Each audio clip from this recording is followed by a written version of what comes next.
Ողջույն սիրելի հայրենակիցներ, այսօր օրը Կիրակի է եւ այսօր մենք սպասում ենք պատարագը, այսպես կոչված պատարագը վարչապետի կազմակերպած Գառնիում։ Նա հայտարարեց, որ գնում է Գառնիում կլինի պատարագը, կային լուրեր, որ նա ուզում է ասպատակել նորից Մայրաթոր Սուրբ Էջմիածին, բայց նա բնականաբար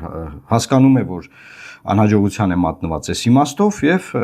գնում է ուղղակի Գառնի իր համար այնտեղ մասնակցի պատարագի, որտեղ ակնկալում է, որ պետք է Վեհափար Հայրապետի անունը, կաթողիկոսի անունը չտրվի։ Հիմա տեսեք, ել ինչ է ասում վարչապետը։ Իրենք տարբեր եկեղեցիներում երբ որ պատարագի են մասնակցում եւ հնչում է Կտրիչ Ներսյանի անունը, իրենք ցանկություն ունեն իրենց բողոքը արտահայտել հենց այդ պահին,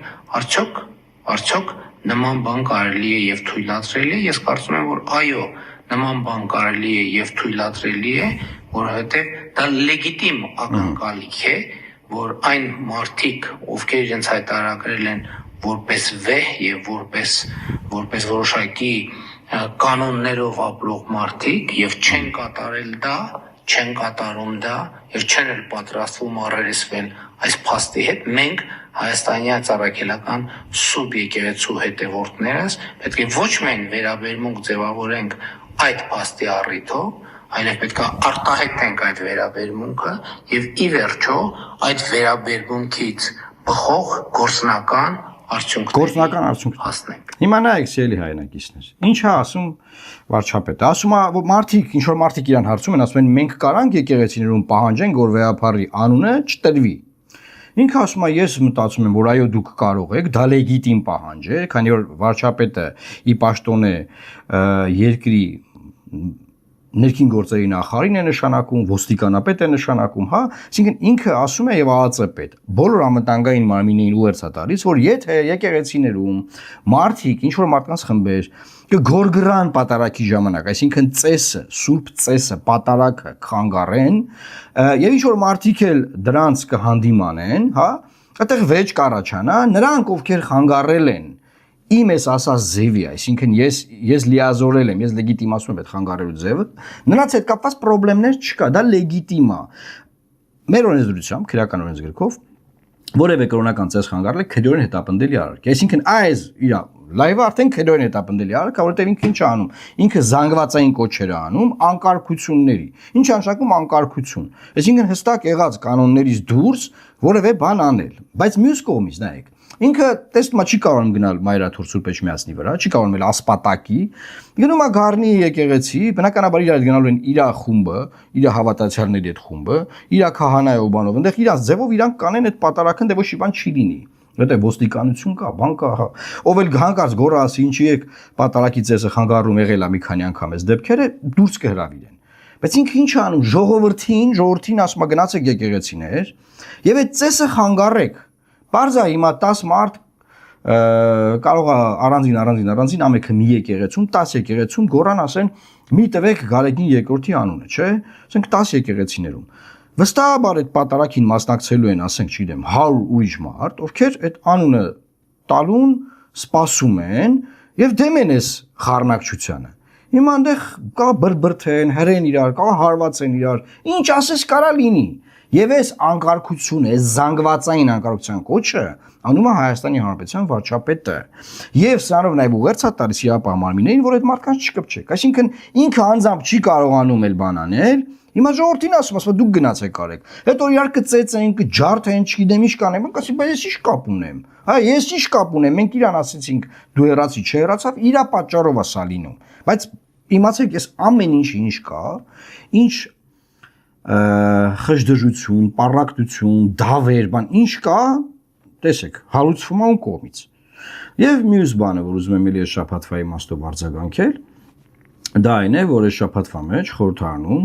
որ ամենա թոփ թեմաներից էր, պատգամավորները մարդ 3 միլիոն դրամ փող են ստացել։ Այնտեղ պարքեաճար, էլի պարք։ Ես իմ հետ ինչ է։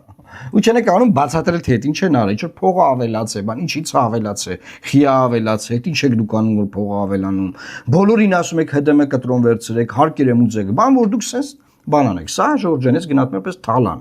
Ես այսօրվանից ուզում եմ ձեզ ասել, որ լեգիտիմ է Նիկոլ Փաշինյանի իշխանությանը անվանել թալանչիներ։ Սա թալանչիների իշխանությունն է։ Ուրեմն նախկինում հայտնի էր ովքեր էին թալանչիները, չէ՞, թալանչիները, թալանը հետ բերենք, բանասես բաներ, բայց հիմա իրանք եկել են։ Եվ թալանը իրականացնում են պետական բյուջեի միջոցների հաշվին, բոլորի հարկերի հաշվին, նրանք թալանում են երկիրը։ Նախ անարդյունավետ ծրագրերով, թալանում են անարդյունավետ ծրագրերը, լափվում է մի այլ կարգի, դու ասում են, բա քրեական գործ ընդեղ Ավինյանն ասում է, ես ինչ կապ ունեմ անիվ հիմնադրամի հետ, այդ հարցը ինչ չպետք է տակ։ Դե թալանվե, լափվել է, ոնց կարան, հա։ Հիմա արդեն, ասենք կոնկրետ ուղիղ բանկային քարտի վրա նստածվող աշխատավարձով են թալանում մեր ժողովրդին, ու այդ արդեն աշխատավարձ չի, դա անհասկանալի գումարներ է, մեր խորհրդարանը ոչ մի լավ բան չի արել Հայաստանի Հանրապետության համար, ոչ մի լավ բան, գործող խորհրդարանը, եւ ես կարծում եմ սա պետք է կոչել լոյալության վճար։ Այսինքն մարդը նոր տարուց առաջ 3 միլիոն դրամ փող են ստացել, որպես լոյալության վճար, այսինքն լոյալ են եղել այս տարի, եւ մինչեւ ընտրությունները լոյալ կմլինեն, որտեղ դա իմպիչմենտի մոմենտ այլ է բան, 1000 բան է եղել, 3 միլիոն դրամ եկալ եք գնացեք նոր տարի արեք, այս խեղճ ու կրակ ժողովրդի հաշվին, աղքատության մեջ մխրճված մեր երկրի հաշվին, եւ որևէ բացատրություն չեն կարողանում տալ։ Ու այստեղ շատ ֆունդամենտալ բան կա։ Ես երբ որ պատգամավոր էի, վերջին գոնե գումարման ժամանակ, ես հիշում եմ, որ այսօրվա խորհրդարանական ուժերի պատգամավորները ինչ ասես մեզ չէին ասում, որ պատգամավորների 15000 վճար կար, պատգամավորական ծախսերի 15000 վճար կար։ Դարձրել էին 50000 ԿՊ-ի առաջարկությամբ, էլի մենք կապ չունենք, հա։ 50000, հա։ Ու բա ինչի 50000, ասես, բա ցենց ելույթներ էին ունենում։ Հիմա իրանք 3 միլիոն դրամ են ստացել։ Ձենձուն չկա։ Դե մի քանի հոգի ասեն, որ մենք կանենք բարեգործություն այս փողից։ Ժողովուրդ ջան, ձեզ չեն ընտրել, որ դուք բարեգործություն անեք։ Դուք կարմիր խաչից չեք։ Ձեզ ընտրել են, որ հակակշռեք զսպեք այս իշխանությանը։ Եթե դուք լինեիք նորմալ ընդդիմություն, դեր խաղայիք այդտեղ։ Ձեր դերը բավարար կլիներ, որ հակակշռեք եւ նման այլանդակ կարգադրություն չստորագրեր ազգային ժողովի նախագահը։ Հասկանում եք ինչ է կատարվել։ Բայց դուք սուսուփուս այդ փողը ստացել եք։ Վերջ, այդ փողը դուք ստացել եք եւ համապարտ պատասխանատվություն եք կրում գործող իշխանության հետ։ Խուճուճ բաներ մի խոսացեք։ Կարակ օրինակ ասեք, որ կներեք, չենք կարողացել ոչ մի բան անենք, սա դեմը առնենք, նաեւ այս իմաստով չենք կարողացել ոչ մի բան անել։ Բայց ինձ մի մեզ խափեք, էլի բարեգործություն կանենք, բանով, այսինքն, ինչ բարեգործություն։ Ինչ բարե, մենք չեմ ուզում ընդդիմությունը բարեգործությամբ զբաղվի։ Ձեզով այդպես միսիա դրել ձեր վրա, բարեգործություն կանենք։ Եվ վերջին թեման։ Այս շաբաթ Ադրբեջանի արտգործնախարարը հայտարարեց, որ Հայաստանի Հանրապետությունը պարտավորություններ ունի կատարելու TRIP-ի շրջանակներում, այսինքն նայեք, մենք Ամերիկայի հետ ասում ենք, Ամերիկայի հետ թուղթ ենք ստորագրել, Ամերիկան, Ամերիկայի հետ թուղթ ենք ստորագրել, բայց պարզվում է, որ ասում է Ադրբեջանը ասում է, դուք պարտավորություններ ունեք TRIP-ով։ Այդ ձեր պարտավորությունները պատշաճ մինչև վերջ ժամանակին հստակ կարգավորված կկատարեք, լսում եք ինչ ենք ձեզ ասում։ Նոր կխոսանք խաղաղության պայմանագրի մասին։ Այսինքն քանի միջև մի գիտենք որ պետք է հանրակրվե անենք, գնանք ազգովի նվաստանանք ընտրական տեղամասերում, հանրակրվեով քվեարկենք, ասենք այո, մենք սխալ ենք եղել, անկախության մեր հռչակագիրը մենք ոչնչացնում ենք, մեր պետության ֆունդամենտը, հիմքը ոչնչացնում ենք, եւ սրան մեզ տանում է Նիկոլ Փաշինյանը որ անենք։ Հա, հիմա դրան ավելացել է նաեւ TRIP, այսինքն միջանցքը։ Այսինքն այն որ ասում էին նոյեմբերի 9-ով միջանցքա բանման, իրանք գնացի Ամերիկա միջանցք են տվել, այն նոյեմբերի 9-ով իրանք ասած միջանցքի ժամանակ Ղարաբաղ 150,000 մարդեր Ղարաբաղում ապրում լաչին միջանցք ինչասես կար, դա որ կորցրեցինք, ես գոռում էի ամեն օր ասում էի, քանի որ դա չկա։ Գնացեք եւ ասեք եւ մեր պարտավորությունը նույնպես չկա, ոչ մի բան պարտավոր չենք, իրանք ընդհակառակը գնացին եւ ստորագրեցին, որ պարտավոր ենք, հիմա էլ ամերիկացիների հետ պարտավոր ենք։ Ու Ադրբեջանն ասում է տվեք, այդ տվողներ, տվեք։ Ժամանակն եկել է, որ տակ։ Եվ սա էլ տարեվերջան վերջին անդուր բան է։ Բայց ուզում եմ ձեզ ասել, որ ես մի հարցազրույց եմ տվել մեր ալիքում կա, դիտեք, որտեղ բացատրել եմ, թե ինչպես է Իվանիշվիլին հաղթել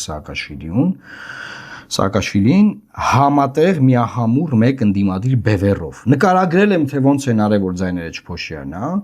եւ ես ձեզ ասեմ, ես շատ դրական եմ տրամադրված, դա մեծագույն հույս է, որ այս առաջին մասում թվարկված